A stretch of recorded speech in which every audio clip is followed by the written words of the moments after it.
Я отдаю себя в Твои руки, в свои уста Тебе. Возьми вооружение и прославься сегодня нас через нас. Во имя Иисуса Христа. И весь народ сказал Аминь. С Новым годом! Я планировал продолжать то, что мы начали говорить в прошлый раз, но так и получилось, что Дух Святой ведет по-другому сегодня. И я так понимаю, что то, что Бог сейчас мне ложит на сердце сказать вам, это в связи с тем, что действительно новое время. С Новым годом, это значит новые перспективы, новые дела Бог начинает. И действительно в новом году очень важно, чтобы мы начали с вами понять, что с каждым новым временем, которое приходит, или с каждым изменением во временах, есть действительно на самом деле какие-то события новые, свежие, которые это новое время приносят нам. Поэтому если мы вступили в Новый год в духовном мире, вот это новое время что-то новое приносит. Мы как духовные люди должны смотреть на бизнес не просто стереотипно, как все люди, которые не думают, не имеют духовное зрение. Они думают, что все как обычно, какая разница, вчера было прошлый год, и сегодня уже Новый год, вчера был Новый век, сегодня 31 декабря, сегодня 1 января, какая разница, как жизнь продолжается, как обычно. Нет. Но мы, духовные люди, мы знаем, что с каждым временем приходит новое событие. Каждое время, которое приходит, особенно когда ключевые перемены таким образом, в духовном мире ключевые перемены приходят. Поэтому мы должны ожидать, мы должны прийти в это новое время с конкретным ожиданием в своем сердце. То есть, с конкретным настроем, что-то менять, что-то перестроить, что-то подумать по-другому, какие-то новые двери ожидать, чтобы открылись для нас, какие-то новые возможности, чтобы появились. Мы должны ожидать что-то свежее с этим свежим годом. Поэтому, когда мы сейчас говорим о том, что мы в новом году, давайте подумаем, действительно, может быть, это есть время, как раз, чтобы задумываться, и чтобы размышлять и изменить некоторые вещи. Или перестроить даже свой бизнес. Это новое тысячелетие. Может быть, это даже время, чтобы действительно подобрать все информации. И по-новому просто анализировать все и просить у Бога. У нас есть такая величайшая возможность обратиться прямо к Богу. И сказать: Господь, это новое время, новое тысячелетие. Какое направление ты хочешь меня вести? Мы люди водимы Духом Святым. Обыкновенный человек не знает, что будет завтра, что будет через год, что будет через 10 лет. Бог-то все знает. И мы можем представить свой бизнес перед Богом и говорить: Господь, ты видишь завтра, ты все знающий Господь, проговори мне, что мне менять. Или какой новый бизнес. Бог может прийти и сказать вам: вообще, ты занимался металлом до сих пор, а я хочу, чтобы ты еще пробовал себя топливо вообще. Или вообще в другом направлении. Или я хочу, чтобы ты вообще поехал в другой город или в другой область, открыл там филиал. Или чтобы ты вообще что-то делал, которое ты вообще бы никогда сам не подумал. Вот так Бог работает. И когда мы ожидаем от Него. Но когда мы не ожидаем ничего никогда от Бога, мы никогда ничего не получаем. Поэтому это еще не поздно, друзья. Мы еще в январе, мы можем поставить свои дела в порядок перед Богом и позволить Ему направить нас. Аминь. Я хочу говорить о 4 истинах для нового тысячелетия, для бизнеса нового тысячелетия с вами. 4 истины для ведения бизнеса в новом тысячелетии. И первое, что я думаю, что вы должны сначала делать, первая истина, что вы должны применять свой бизнес в этом тысячелетии. Откройте со мной, пожалуйста, Евангелие от Луки. Завтра я продолжу. Сегодня я думаю, что я вам дам 2 истины, и завтра я дам вам еще 2 истины. 4 истины для вашего бизнеса в новом тысячелетии. Новостолетие, если хотите, или в новом году. 4 истины, которые вы можете применять, которые помогут вам вести ваш бизнес в этом новом году. И первая истина. Хочу, но желательно, хочу или поощряю вас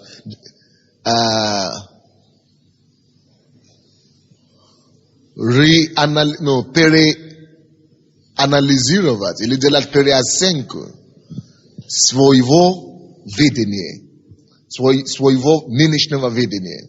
Полная переоценка. Вообще переоценка своей жизни. Ревизия, не ревизия, то есть, может быть, не пересмотреть. Переосмыслить. Или как мы это называем? Переосмыслить, действительно. То есть пересмотреть, переосмыслить. То есть просто посидите, подумайте, какие вообще мои цели на сегодняшний день. Почему я живу? Ради чего я живу? Какие эти мои цели? Какие способы я использую, чтобы достигать их? Куда я иду вообще? Просто сидеть без жены, без дома, без детей, один где-то в офисе где-нибудь. Помолитесь, может быть, час, два. Просто подумайте, или ночью, когда все спят дома. Просто размышляйте о себе, о своей жизни, о своем бизнесе, о той возможности, которую Господь дает вам. И найдите время уединения и чтобы ваша душа подсказала вам, чтобы ваш дух что-то вам свежее принесло. То есть переосмотрение такое. Может быть, не переоценка, это неправильное слово. Переоценка, это получается все перечеркнуть, да? Нет, по-новому. Это тоже нормальное слово.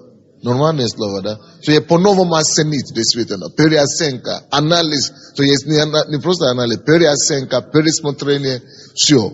Просто поставьте все, раскройте все просто перед Богом и ожидайте в это время в вашем духе, что новые мысли приходят. И новые мысли, если вы будете молиться, это для молитвы, но новые мысли какие-то будут приходить. И задавайте Богу вопросы. Мы же верующие. Вот это наша возможность. Это наш коньяк, который нету ни у людей мира сего. Откроем наше сердце и говорим: Господь, действительно, подскажи мне что-то новое. Что ты ожидаешь от меня? Какое направление ты хочешь меня вести дальше? Что ты хочешь, чтобы я менял здесь, в этом деле моем? Что мне изменить? Что меня улучшить? Какое направление, или какие методы новые, какие стратегии новые? Что ты мне говоришь для этого дня, для этого времени? Покажи мне будущее. Что будет со мной через 5 лет, через 10 лет, через год? Что будет в конце года? Что мне ожидать? Это важные вопросы, которые я сейчас говорю. Важнейшие вопросы. Не просто живите от дня, день от дня, просто так, событиями. Не позволяйте события вас крутить, то есть ветер перемены вас гонять. Нет. Написано, что разумный, благоразумный, то есть мудрый, начинает всяким делом сознанием. Мудрый начинает всяким делом сознанием. Это год. Это Новый год. Новое тысячелетие. Мы мудрые в Боге. И благодаря мудрости мы знаем, что каждое дело мы должны начинать сознанием. То есть мне надо приобрести новые какие-то понимания. Новое какое-то разумение, новое какое-то знание, чтобы я не подобен на неразумный, который просто как-то делает, как получается у него. А мы знаем, что нужно все начинать сознанием. Всякое новое дело, всякий Новый год.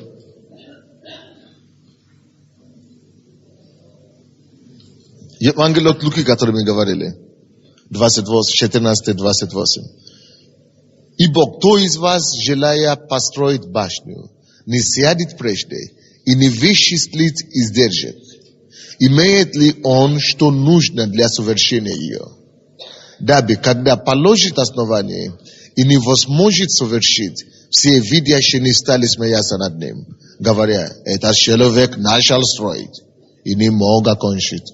Чтобы над нами не смеялись, чтобы дьявол и мир не смеялся над нами. Очень важно, действительно, чтобы мы умели делать постоянный анализ, особенно накануне Нового года.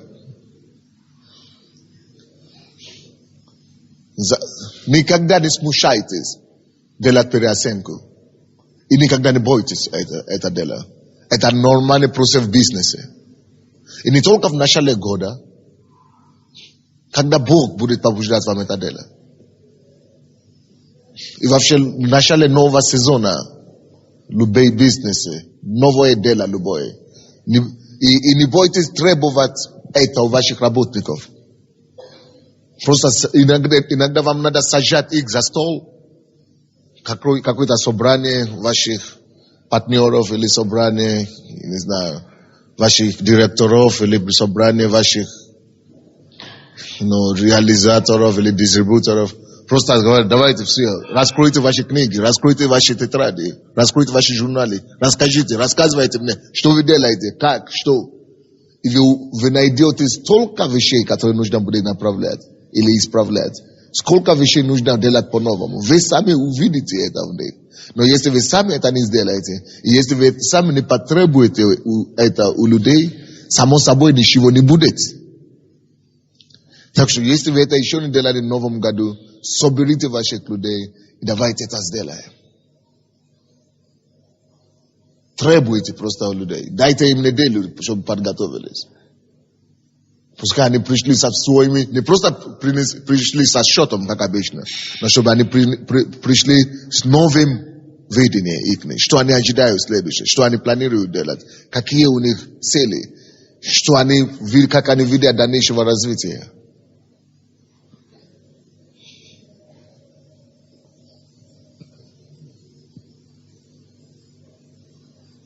Иногда то, что вы увидите, удивит вас. Или то, что Дух Святой скажет вам, просто будет шокировать вас. Иногда Бог просто вам скажет, потому что Он знает завтра, что будет. Он знает, допустим, что, может быть, недвижимость будет иметь проблему. Но это рынок вообще, это сфера бизнеса будет иметь крах, допустим, в этом году. Вы это не знаете, никто не знает ничего. Так? И Бог может просто вам сказать, алло, перекинь свои деньги, перенаправляй сюда. И очень часто тогда нужно нам будет довериться Богу и делать вещи по вере. И очень важно, чтобы вы, конечно, как бизнесмены, знаете, что без риска бизнес не делают. So, вы должны быть готовы с Богом рискнуть. А если мы рискнем с Богом, то мы знаем, что мы всегда выигрываем минимум 100 раз. То, что Бог говорит вам, иногда будет вас шокировать. Вы не ожидаете, что все, Он скажет, что все хорошо всегда. Нет. Иногда Он скажет вам поменять вообще направление. Иногда Он скажет вам, что вообще выйти из какого-то места, где вы были до того. Из какой-то сделки, может быть. Из какого-то отношения, может быть, неправильно. Или из какого-то контракта. Просто прекратить, может быть. И очень часто в таких временах, допустим, в этом году, то, что Бог мне очень сильно говорит, Он просто мне говорит, будь тверд. И не смущайся смотреть правду в глаза и говорить всем, как оно есть. Нет, я не буду этим делать. Я не буду это делать. Четко, все, обрезать. Не боясь, не бойся обрезать вещи. Обрезать себе в отношениях, которые тебя не назидают, что обрезать отношения, четко поставить свои задачи. Не боясь обижать людей. Особенно христиане. Меня тебя обижают. Знай, что Бог тебе говорит. Знай, что ты хочешь угодить Богу, а не человеку. Все. Но коррект, эти все либеральные, лояльные, корректности. Просто теряйте конце концов. Но когда вы знаете, что вы идете по истине, вы хотите слушаться Богу, служить Ему, и вы знаете, что вы поступаете правильно по вашему сердцу, не бойтесь делать те перемены, которые Дух Святой будет вам говорить. Так?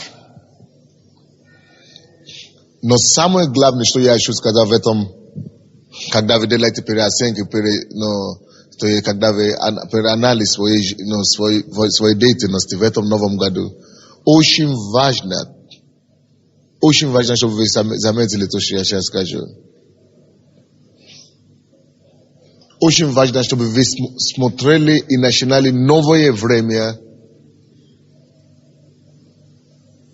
Novi etap. Всяки нова етапа своего дела. И особенно новый год, новые тысячелетия. Очень важно, чтобы вы начинали с подъемом духа. С радостью. То есть возгревайте внутри себе восторг, восторженность или как это. Радость. Ожидайте свое будущее всегда с перспективом. Всегда ожидайте новое свое дело, новое свое начинание с радостью, с энтузиазмом. Заранее. Верою. Это называется вера. Потому что вера, это не то, который радуется, когда уже прибыли пришли. А который знает, что Господь, я знаю, что ты меня ведешь. Я радуюсь, что ты меня ведешь правильно. Я знаю, что ты ведешь меня к прибыли. Я знаю, что ты меня ведешь к успеху. Я рад, что ты твой план для меня, Еремия 29:11, оно на благо и не на зло. Я благодарю тебя, что новое время приносит новое благословение для меня. Я знаю, что Господь, ты знаешь, какое будущее ты имеешь для меня. Ты имеешь добро на добро мне. Ты имеешь для меня, Господь, не на зло. Я благодарю тебя за новые перспективы. Возбуждайте дух веры внутри себя, дух радости. Потому что написано, если ты, но Второзаконие 28, 42 или какое, если ты не будешь служить Господу Богу, из-за того, что ты не служишь Господу Богу твоему с радостью, будешь служить врагу своему. То есть вы должны с радостью возбуждать радость внутри себя, что Господь, это мое служение, это мое призвание, я с радостью начинаю тебе служить. Я с радостью хочу начинать этот бизнес. Я хочу с радостью начинать это год. Какой стих там получается? 47-48, да. 28, 48, 47, 48. То есть радостью, возбуждайте себя. Многие из вас вы просто ждете, когда хорошие поступки, когда хорошие поступления. Но когда не важно, вы уже, многие из вас, даже вы подавленные состояние, даже прямо сегодня здесь, вы еле-еле выживаете. Нет! Состояние вашего внутреннего человека определяет то, что произойдет с вами внешне.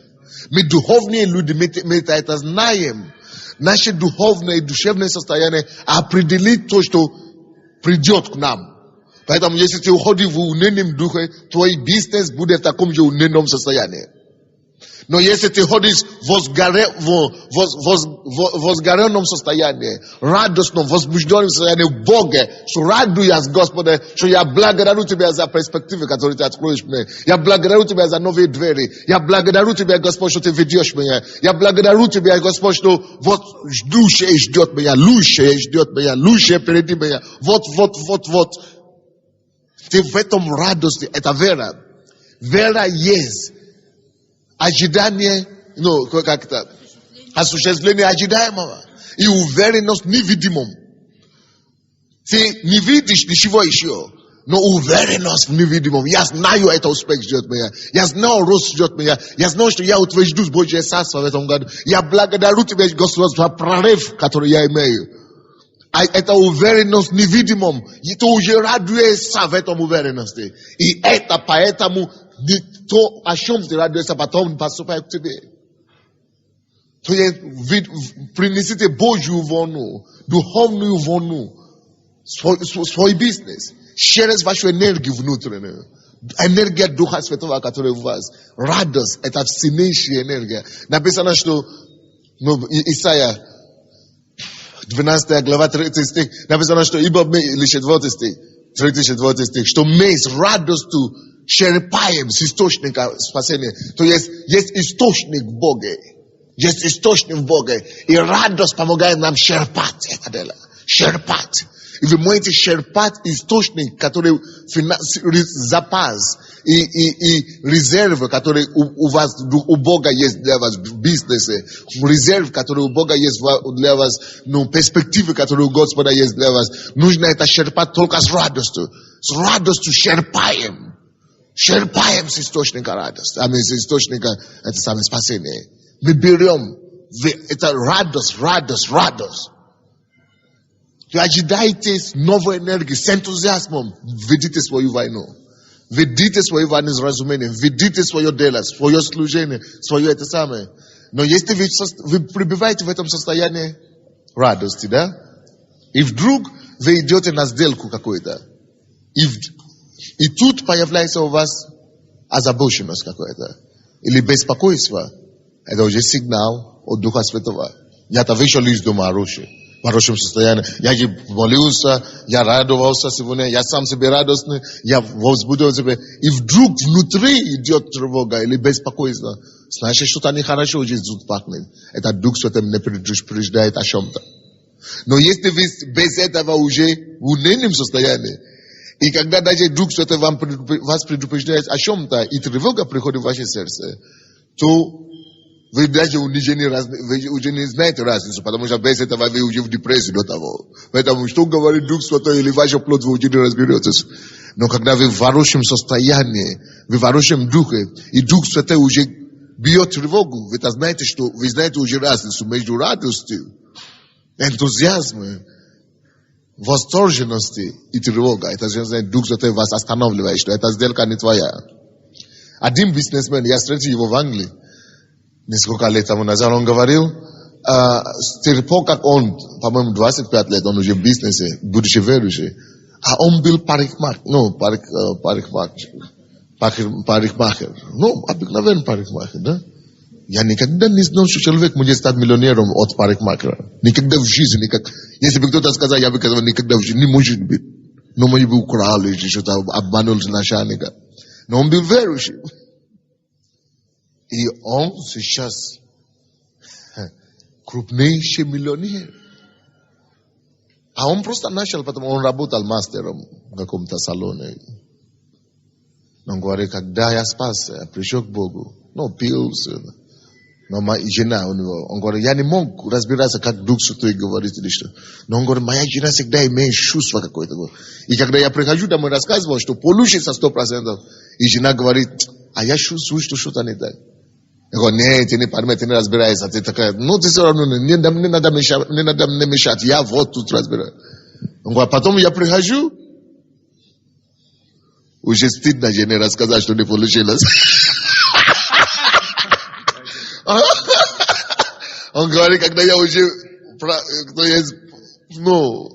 несколько раз подвернулся в этом вопросе, раз 10, я понял, что, слушай, наверное, не зря Бог дал жену. Не зря Бог дает жену, вообще говорит. Одна плод, да? Но он говорит, слушай, я думал, что она просто пускай дома сидит. Оказывается, с того времени я начал ее брать на серьезные мои переговоры. Я говорю, что это моя жена, но она мой партнер, и мой иногда секретарь, или мой помощник, что-нибудь. И когда она начинает, он смотрит на нее, что ты скажешь? Когда она начинает бьет тревогу, он говорит, давайте подождем, потом скажу. Это кто сам не может слушать. И говорит, что за 22 года, по-моему, или 25 лет, что у него он никогда, ни разу не совершил ошибку. Бизнес, крупную ошибку. То есть, чтобы не так подписал контракт, ни разу. Благодаря Духу Святому. Он иногда сам слушает, иногда жена, иногда он, иногда. Но благодаря этому он стал миллионером. И у него сейчас третье по Америке, парикмахерский салон, много-много. И у него миллионы, десятки миллионов. Уже сотни миллионов. Но он ездит, учит, рассказывает и помогает Евангелию, спонсирует Евангелие. То есть любого бизнеса, любого дела, который вы сейчас занимаетесь сейчас, можно стать главой.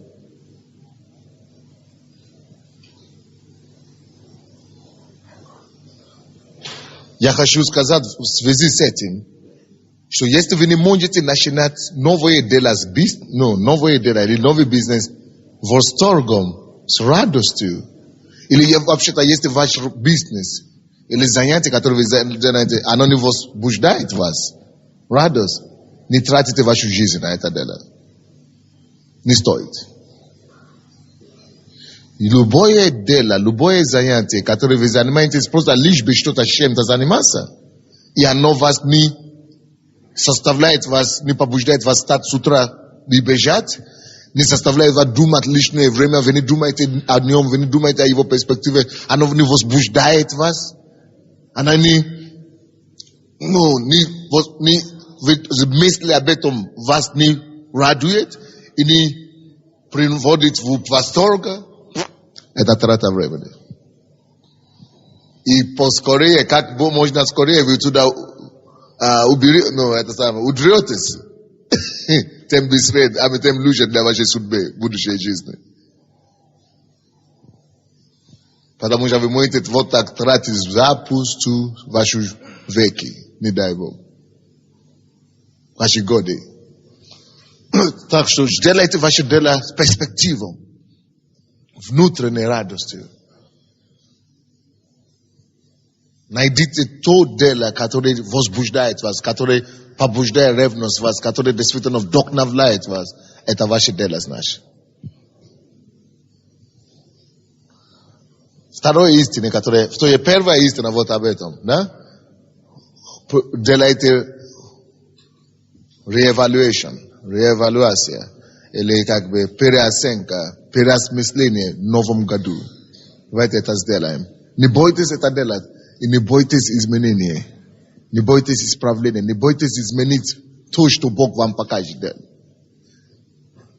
Подключите ваш коллектив к этому. Потребуйте у них не просто отчет, но и отчет, но и перспективы, и цели их на будущее. Требуйте у них. Пересмотрите все. Найдите время наедине с Богом. Это разные пункты, я говорю. Найдите время наедине с Богом, чтобы просто вы и один.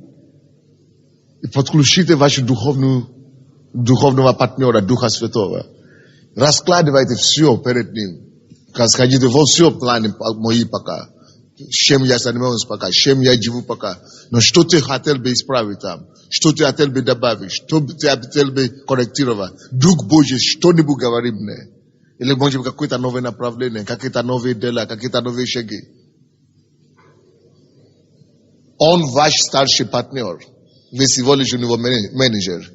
Дух Святой, Дух Божий, Дух живого Бога должен стать директором, а вы у него клерком. Потому что он все знает наперед.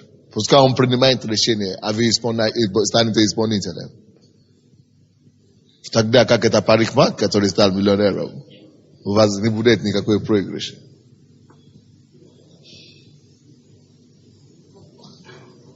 И, конечно, занимайтесь вашим делом с восторгом, радостью. То есть радостью черпайте с источника жизни. Только с радостью можно черпать. Бог вкладывал в вас много чего. Но если у вас нет радости там, нет энергии, нет восторженности там, вы не сможете черпать. То, чем вы занимаетесь, что вас не возбуждает, не дает радость, это не ваше дело. Вы просто прогораете вашу судьбу там, вашу жизнь там, короче.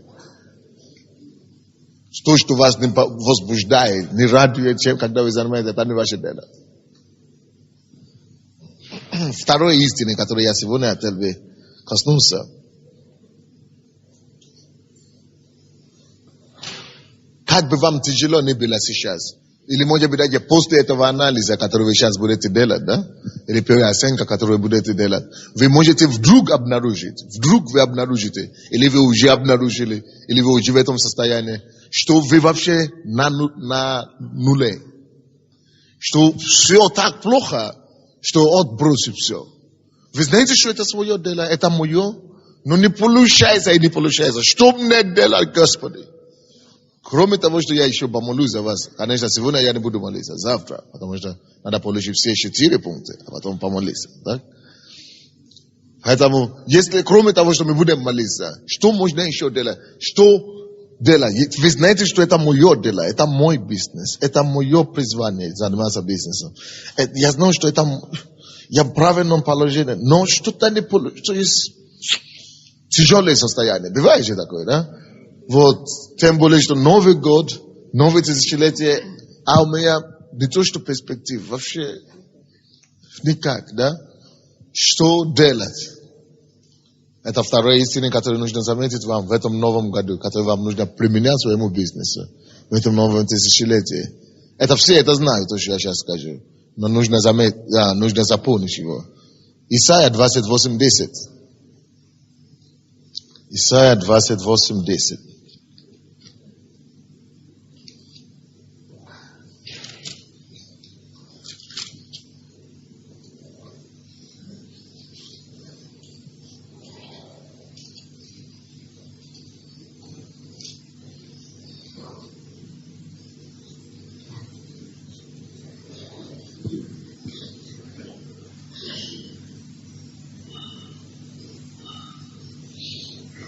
Друзья, заметьте себе, то, что я сейчас сказал, вторая истина, которую вы должны применить в вашу жизнь, в ваш бизнес, это то, что победители никогда не сдаются. Успешные люди никогда не сдаются. Тот, кто сдается, не становится победителем.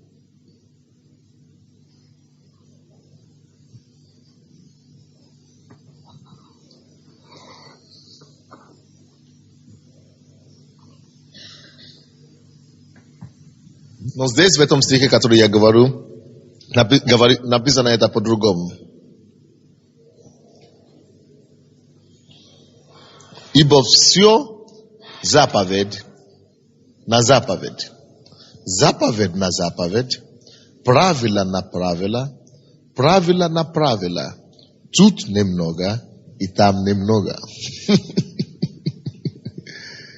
Давайте еще раз прочтем. Или кто-то поможет прочитать. По-бизнесменовски считаю. Ибо все заповедь на заповедь, заповедь на заповедь, правило на правило, правило на правило, тут немного и там немного. Победители никогда не сдаются. Что они делают, если они не сдаются? Пишите. Они раскладывают внимательно свои кирпичи. Кирпич. Ложат один на другой, один на другой, один на другой, один на другой. Ложа один кирпич на другой, дом строится. Не за раз. Просто имейте терпение, имейте долготерпение с самим собою, имейте терпение с Богом и поймите, что во-первых, победители не сдаются. Все, кто когда-то достиг великий успех, у всех были шансы полностью сдаваться. Вы это знаете. Если вы читали историю бизнесменов и так далее, все, кто когда-то что-то добился, именно тогда, когда они, вот, как Эдисон, да? Томас Эдисон, который делал 999 раз сделал, чтобы получилось у него, потом 1000 раз, потом получилось у него лампа. Говорил, почему ты не сдался? Он был человеком верующим, глубоко верующим человеком. Он говорил, потому что всякая моя неудача не показывает, как не нужно делать. Значит, есть еще шанс для новой попытки, говорит. Всякая моя неудача показывает мне, как не нужно делать. Значит, есть лучший способ, как можно делать. Но многие из нас, каждая наша неудача убивает нас. Нет.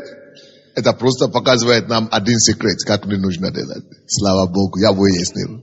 Я это понял. Я понял, как не нужно делать. Я эту ошибку уже не совершил. Если я совершил еще раз, значит, не дошло до меня. Теперь уже дошло. Третий раз уже дошло, да. Значит, есть способ, как можно это делать. Но лучше. Он по-библейски говорит. Победители не сдаются. Так что неудачи искушение сдаваться, разочарование придут ко всем. Принесите, пожалуйста, мои книги «Успех во всем», «Дорога к твоему величию» и «Осуществляй свое призвание». Быстренько. Испытания сдаваться придут ко всем. Всем абсолютно. Неудача, уныние иногда нападут на всех. Но знаете, что каждый, кто когда-нибудь достиг что-то серьезного в этом мире, было тяжело. Иисусу было тяжело. Павла было тяжело.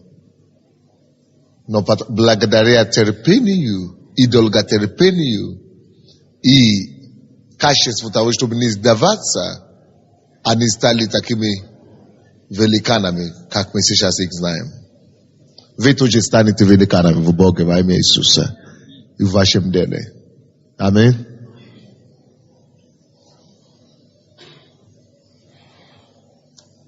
Просто сделайте для себя несколько выводов. Ибо все заповедь на заповедь. Что это значит? Напишите, во-первых. Заповедь на заповедь обозначает, я беру каждую истину, которую меня когда-то учили, каждые секреты, которые я знаю, каждое правило бизнеса, которые я считал, буду применять каждый из них. Один, другой, третий, заповедь на заповедь. Заповедь на заповедь. Это уже в отношении Божьего Слова. Заповедь – это то, что имеет отношение к Слову Божьему. То есть, что я неправильно делаю, заповедь Божья, я не нарушаю здесь. Это дело, я делаю по Слову Божьему. Заповедь на заповедь. Будьте уверены, чтобы не сдаваться. Потому что так можно из всех бизнесов сдаваться вообще. Но когда тяжело, когда трудность приходишь, первый вопрос, который вам надо выяснить, заповедь на заповедь ли строю или нет. Строю ли свой бизнес на заповеди? Исполняю ли я слово, заповедь Божия? Живу ли я и зарабатываю ли я этот бизнес, эти деньги на себя или на Царство Божие, или на Бога? Какие мои цели? Користь или продвижение Царства Божьего? Заповедь. Не возлюбил ли я серебро? Нету ли у меня серебролюбие? Деньги не стали ли мои идолы? Или Бог все еще есть мой хозяин? Заповедь. Я не нарушил ли Божье какую-то заповедь? То есть, когда тяжело, просто возьмите Божье Слово, ставьте заповедь на заповедь. Потому что если вы нарушите Божье заповедь и строите бизнес, и надеетесь на то, что у вас что-то прорвется, знаете, что когда сам Бог против тебя, кому ты прибежишь? Если это еще бандиты против тебя, ты можешь прибегать к милиции. Если милиция против тебя, ты можешь прибегать к Богу. Если правительство, кто бы не против тебя, ты еще мог прибежать к Богу. Бандиты или что-то, бизнесмены. Но если сам Бог уже, даже если дьявол против тебя, ты можешь еще к Богу прибежать. Но если сам Бог уже будет против тебя, у тебя проблема. Никто тебя не спасет. Поэтому первое дело, которое мы выясняем для себя, не нарушаю ли я Божьи заповедь. Так, золотое правило для нас. Я прежде всего, конечно, мы боимся милиции, это есть закон, мы посчитаем закон, мы посчитаем партнеров, но прежде всего мы хотим посчитать Бога. Это Он выше всех вообще-то. Поэтому вы должны проверять, делаю ли я все по Слову Божьему. А как проверять, как знать, если вы делаете все по Слову Божьему, если вы вообще не знаете Слово Божье? Это абсурд. Даю ли я свои десятины? Если ты не знаешь, что вообще нужно давать десятины. Хорошо, ты знаешь про десятины, но ты не знаешь про пожертвование. Ты знаешь про пожертвование, ты не знаешь про семя, что надо сеять. Тебе надо знать Слово Божье. Надо знать, что ты любишь Бога, Божий дома, Божий дело, Царство Божье, чем деньги, допустим. То есть надо знать Божьи правила.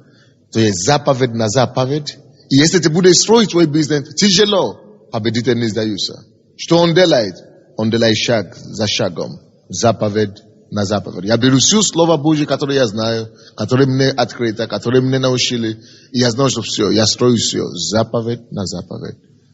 У меня совесть чиста, а если у тебя перед Богом совесть чиста, ты можешь вдохнуться.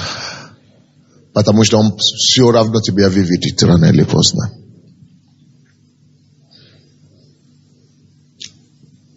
Он все равно тебя выведет. Потому что то, что невозможно человеку, возможно кому? Богу. Но там написано не только заповедь на заповедь, ибо все заповедь на заповедь, заповедь на заповедь. 2 раза. Заповедь на заповедь. Правила на правила. Во-вторых, когда вам тяжело, когда вам может сдаваться, когда вы не знаете, что делать дальше, после того, как вы выяснили, что заповедь на заповедь, так, что вы живете по Слову Божьему правильно, выясните второй вопрос, что вам надо выяснить для себя. Вместо, чтобы сдаваться, когда тяжело, когда давление, второй вопрос это правила на правила. Написано заповедь на заповедь, заповедь на заповедь. И правила на правила. Есть правила бизнеса. Вот почему я сказал, что эти немцы, это, вообще, западные бизнесмены, они боятся русских с ними иметь дело. Потому что они не держат правила бизнеса. Да, игра без правил. Это тяжело, это плохо. Но тем более мы, христиане, мы не должны играть в эти шутки. Очень часто даже некоторые верующие подходят ко мне и говорят: пастор, там все волки. Если мы не так будем поступать, как они поступают, обманут, тебя кидают, и кого-то кидают, то больше кидает, то и выживает. Я говорю, что однажды себя все равно выкинут. То есть мы не можем никак победить зло злом. Заметьте это себе навсегда. Вы не можете выиграть у дьявола. Он перехитрит вас бета. Причем он не просто сначала он будет давать, да, когда вы делаете не по правилам, у вас сначала будет получаться. Как еще и быстрее, чем как обычно будет получаться. Сначала дьявол будет вам давать. А потом вы знаете, что он начнет делать? Потихонечку начнет отбирать. А потом начнет давать, чтобы вы думали, что вы успокоились. Но когда он увидит, что вы попали в прицепку, то есть вы в сеть попали, что вы уже от этого настолько зависимы, что вы уже не выберетесь, он тогда начнет отбирать. Он знает, что ты уже в сеть у него. И отберет все то, что он тебе дал прежде, что ты радовался. Но то, что плохо с дьяволом, это дьявол, вообще-то с ним не надо иметь дело. Он плохой игрок. Знаешь, что он делает? Не просто он отберет то, что он тебе дал. Даже то, что ты честным трудом своим до него заработал, и это отберет, я тебе гарантирую. 100%.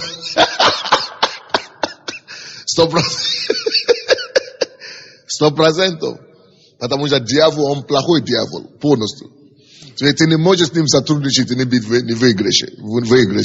Ты всегда будешь проигрыше с ним. Он всегда выиграет. Кроме даже того, что он и то, что ты сам своим честным трудом заработал, что он это и тоже это отберет. Я вам скажу, я знал, я же здесь живу на церкви, 1000 людей, да? Я с 1000 людьми разговаривал. И все это подтверждает. Я пришел к одному выводу. Дьяволу невыгодно служить. 100%. То есть, не по правилу жить, то есть, все равно ты проиграешь. Дьяволу опасно дружить, невыгодно служить. Это невыгодно. Но невыгодный бизнес. Вы не можете себе позволить. Потому что, кроме того, что он отберет то, что он даже тебе не дал, самое страшное в том, что он, когда он тебя уже наконец-то отправит куда-то, обязательно отправит зарплатой. Ты обязательно что-то заработаешь у него. Либо куча болезней, подорванное здоровье полностью. Вот это его зарплата бывает. Мало того, что он тебе уже отобрал все, что можно. Он тебя либо сделает нищим или голым. Este ni to, ili to i drugoj. Este ni tak, to on zdebezela banim. Ili invalidom. Este ni tak, to on te vavavše zdela zavisimim. Pasadit na shom tatam. Moja na ugle, ili businessman iskuka izning stali. Narkomana me. Ili pasadit una logo ve tam vo melisi. Turbe karesh. Ili USB ušte kitav Lukianov ke lekak nazveza. So on te bia greta pasadit. Libo vugle, libo zone. Это у него зарплата такие. Так что по правилу написано, что заповедь на заповедь, конечно, страшнее всего впасть в руки Бога живого. Но тоже это страшное дело не жить по правилу. Живите по правилу бизнеса. Живите по правилу этого, морала, этики, порядочности, как вы это называете. Так и называется, да? Просто, по христианской заповеди, по совести живите. И по добрым словам бизнесменов. Знаете, когда мы сейчас начали покаяние, да, даже люди, которые не каялись, такие вещи начали обнаруживаться в церкви сейчас. В этой церкви люди такие вещи прикрывались Богом. Или, может быть, даже не прикрывались Богом, но такие несчастные люди, непорядочные, что это даже страшно. Берут деньги у друг друга, у верующих берут, у бизнесменов, у друг друга, на добрые слова. Мы-то все верующие доверяем друг другу и не возвращают. А я говорю, если ты не отдаст, я как пастор, я просто призову Божий суд на тебе. Обмануть еще в церкви, ты попался полностью. Все. Ты попался. Берешь долги, еще и направляешь, и куда-то еще убегает или что-то. Все, ты пропал, чтобы ты знал. Если такие случаи дойдут до меня, обратитесь ко мне, я вам быстро разберусь это дело. Потому что, если он не отдаст срок, который я скажу, все, я его отдам в милицию, без сам и начальства, мироправителем века сего. Духом злобы, который правит под небесным. Его так разберут, бомжами потом в столовую буду ходить кушать. Если вы найдете от такого одного этого обманщика, или как их называют, афериста называют. Вот, если вы найдете одного такого афериста, придите ко мне жаловаться. Потому что если люди могут держать так, чтобы обмануть церкви, эти люди, они дети погибели. Так что будьте порядочными. Если вы, может быть, вы действительно обманули кого-то, как вы можете обмануть других и надеяться, что Бог вас благословит? Вы что, Бога за дурака принимаете или что ли? Я не понял. Лучше наоборот, чтобы вас обманули, чем чтобы вы другие обманули. Просто пускай меня на здоровье обманывают. Давай, пускай зарабатывай себе зарплату. Пускай зарабатывай, да. Я-то знаю.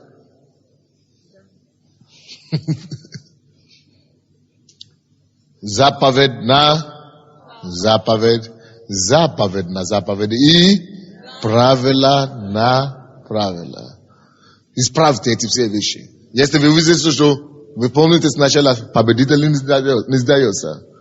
Первый, я проверяю себя, я строю свой бизнес, или может что-то я пропустил, я не строю так. Заповедь на заповедь. Все. У меня совесть чиста перед Богом. Теперь, прострою ли я свой бизнес правила на правила? Правила на правила. С людьми, с моими партнерами. Могут ли они меня доверять на честное слово? Никого не обманул, как будущий христианин. Или вообще.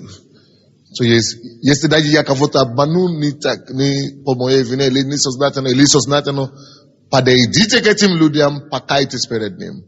Извинитесь перед ними, исправьте свой путь, а то вы все переградили себе путь в жизни, вообще, навсегда. Если вы не пойдете извиниться и покаяться, Вы просто себе блокируете судьбу. Ну зачем вам это? Дурацкое это положение, которое зачем себя поставить там-то? Правило на правило. Это Бог говорит. Не я же написал Библию. Правило, заповедь на заповедь, потому что Бог на первом месте. А потом правило на правило. Если вы партнеры с кем-то, будьте честными, порядочными партнерами. Потому что они, которые от имени партнеров, вытворяют, что хочешь. И вы еще молитесь Богу, чтобы Он благословил. Ну куда? Совесть надо иметь.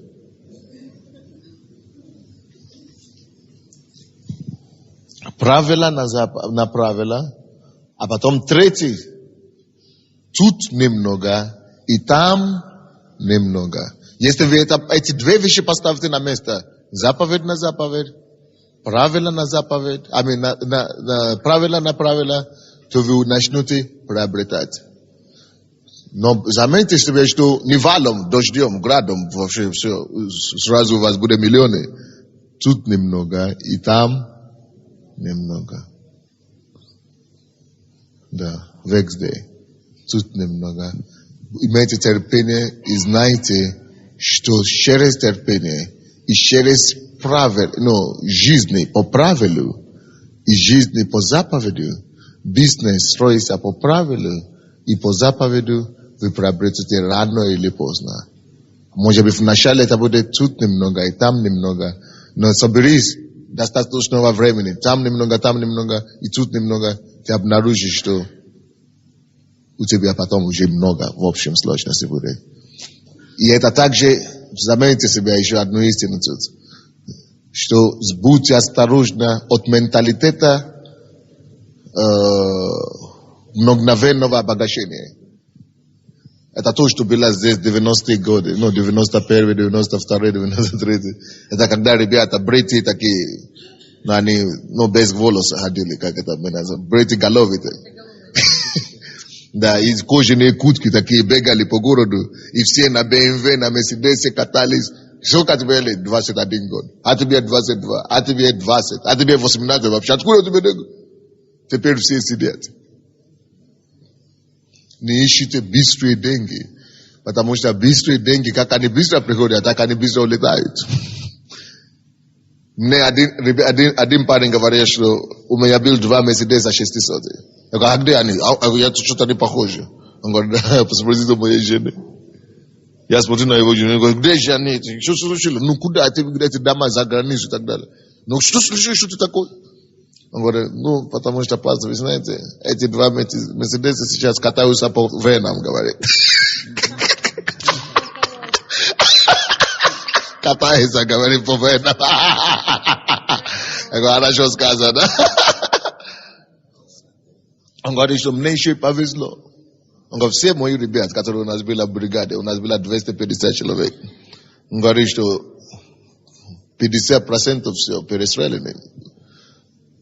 Где-то человек, еще где-то половина из этого сидели в тюрьме, и половина там и в тюрьме умерли.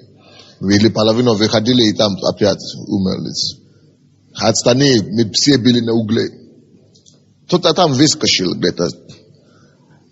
Но сами люди, которые больше всего повезло, это те, которые попали в церковь. Слава Богу, что я через эту трагедию потом попал. И многие таких ребят, которые уже сейчас говорят, он говорит, мне очень всего повезло. У меня водитель один был, который, когда ему было 21 год, у него был водитель в возрасте его папа. 2 машины, все. А теперь он работает сам водителем. Я говорю, что случилось? Он говорит, а я думаю, когда я слушаю вашу проповедь, теперь я думаю, а где я вообще был все это время? Легкие деньги. Зачем учиться? Говорю, я понял, что ты можешь сколько угодно иметь, но без знания и мудрости ты все равно потеряешь рано или поздно. Поймите, что самое главное это не приобретать богатство, а самое главное удержать их. Поэтому быстрые деньги, они всегда быстро уходят. Деньги имеют одно свойство. Знаете, как называют их? Улетать. способность улетать. Поэтому вы должны с мудростью иметь, сначала приобрести мудрость, приобрести знание, тогда эта мудрость приобретенная удержит ваши деньги, когда они придут. Поэтому немного там, немного здесь. Поэтому мы учимся сначала. Если вам кажется, что у вас тупик, и что не получается успех, большого успеха у вас в бизнесе, не получается большого успеха, то ничего страшного. Начните с маленьких успехов. Потому что всякое большое не рождается большое. Всякое большое рождается маленьким. Я сейчас смотрю на своего сына, как бегает. Я не могу поверить. Он родился такой малюсенький такой. Сколько там было? 300 или сколько? Или как называется? Да. So, если теперь он бегает, чуть-чуть перерастет папу. Скоро. То о чем это? Всякое большое рождается маленьким. Не смущайтесь, не бойтесь маленького начала. Какие истины мы говорили сегодня? 2. Я хотел вам дать 4. Завтра дам остальные 2. Первое какое?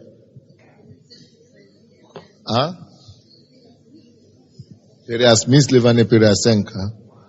Так, вторая истина. Победители не сдаются. И под каждым пунктом, умей вещи, которые можно будет учить. Есть ли какие-то свидетельства, люди, которые бы хотели рассказать и просто подтвердить свидетельством своей жизни того, что мы говорили сегодня? Вы хотели бы ободрить просто братья. Подойдите сюда. А в это время я вам сказал, что приобретите знания. Успех во всем, книгу, которую я написал, для бизнесменов как раз. Это поможет вам, если вы заинтересованы. Это новые издания. Приобретите для себя. Осуществляйте свое призвание. Если вы верите, что у вас действительно есть призвание, стойте его осуществлять. И 3. Дорога к твоему величию. Тоже помогут вам. Дорога к твоему величию. Осуществляй свое призвание и успех во всем. И есть другие массы книги там, которые продаются, которые действительно помогут вам дойти до того места, куда Господь вас ведет. Давайте мы просто сейчас помолимся перед Ним. Отец, мы благодарны Тебе за это время. Боже, спасибо Тебе, что Ты начинаешь новое с нами. Дай нам, Господь, переосмыслить, проанализировать, пропустить через рентген, Господь, то, чем мы занимались даже предыдущий год. Бог, от Тебя ничего не сокрыто. И я знаю, что Ты Духом Святым напомнишь каждому из нас. Господь, где мы совершали ошибки, где мы были неверны Тебе, где мы были неверны людям, где кому-то мы поступили неправедно, Господь, и нечестиво. И если в нашей жизни был компромисс, Господь, и мы шли на этот компромисс сознательно, Отец, мы просим Тебя, прости нас. Прямо сейчас пусть Твой Дух прощения и милости придет в нашу жизнь. Господи, прости за все неугодное. И мы просим Тебя, чтобы в тайных молитвах, в наших тайных комнатах Ты говорил к нам, Дух Святой. Мы открываем свое сердце пред Тобой, потому что мы хотим изменений. Мы не хотим остаться такими же. Мы не хотим быть надменными в своих глазах и гордыми. Мы умоляемся для того, чтобы Ты пришел. Потому что Ты презираешь на смиренные сердца и на сокрушенных духом, и на тех, которые имеют трепет и уважение, и благоговение к Твоему Слову. Отец, сделай меня таким человеком. Боже, помоги мне. Мы просим Тебя об этом, наш Господь. И если сегодня в моей жизни есть пустыня, Отец, я прошу Тебя, чтобы Ты дал мне этот дух победы и веры. Чтобы этим духом победы, потому что побеждающий наследует все. Я хочу быть побеждающим, чтобы наследовать все, чтобы получить это наследие Иакова. О, Господь, дай мне этот дух победы. Подними и укрепи во мне дух веры. Пусть Твой Дух Святой животворит меня. Отец, даже если мне придется начать с нуля, я прошу Тебя, чтобы Твоя рука была на мне, чтобы Ты руководил мною, Отец, чтобы отныне Твое руководство вошло в мою дух и мою жизнь и мой разум. Боже, я нуждаюсь в Тебя в этом. Я нуждаюсь в Тебе. Помоги мне в этом, Отец. Дай мне еще раз осмыслить то, что я услышал. Дай мне понять это духовным сердцем, духовным видением, чтобы дух премудрости и разумения пришел ко мне. Отец, я благодарю Тебя, что Ты это сделаешь, ибо я не случайный человек здесь. Это мое время. Я просто благодарю Тебя, что Ты будешь совершать со мной. Бог, спасибо Тебе. Давайте мы поднимем руки к Богу, и мы скажем только одно место Писания. Знаю, Боже, что Ты все можешь, и Твое намерение обо мне не может быть остановлено. И я верю этому слову, что Ты имеешь доброе намерение во мне, чтобы дать мне будущность и надежду, которая никогда не постыдит меня. Во имя Иисуса Христа. Аминь. Воздайте славу Господу. Аллилуйя.